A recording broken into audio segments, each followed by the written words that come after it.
akcia.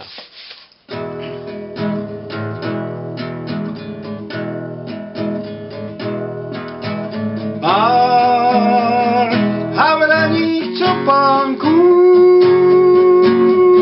a tvůj tichý smích.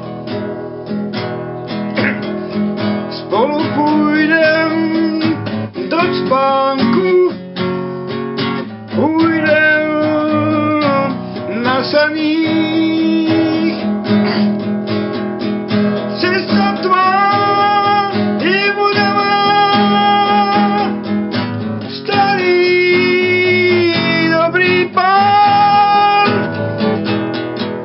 s úsměvem ti podává žlutý tulipán. A měj ráda měj, tak jak já tebe mám. A ve své lásce vytrvej, snad já vytrvám. Krajinou, kde nemrazí a voní tulipán,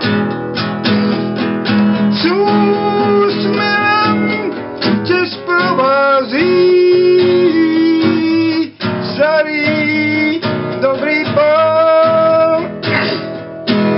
Baba babam, Hanada, Leitorodi, Ore Leitoru, Babam, Badadadam, Badadam, Leitorodi, Ore Leitoru, Badadam.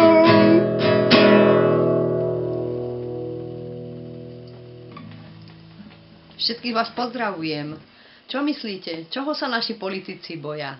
Čo myslíte, čo sa nedostane do našich mass médií, do našej verejnoprávnej televízie? To, čo občania potrebujú. To, čo potrebujú občania Slovenska. Viete, čo to je? Je to právo na bývanie.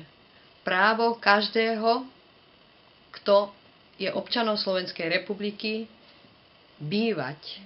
Toto právo nám je znemožnené. Napriek tomu, že sme členom Európskej únie a vo všetkých členských štátov je toto právo garantované, na Slovensku toto právo nemáme. Kto o tom rozhoduje? Zákonodárci, čiže naši poslanci, naša vláda, náš prezident, naša verejná ochrankyňa práv. Všetkých tých som vyzvala, aby odsúhlasili a prijali právo na bývanie z medzinárodnej zmluvy, z Európskej sociálnej charty revidovanej, ktorú sme síce podpísali, ale neimplementovali sme článok 31, právo na bývanie. Preto ho musíme žiadať. My, občania Slovenskej republiky, musíme žiadať, aby nám bolo zabezpečené právo na bývanie.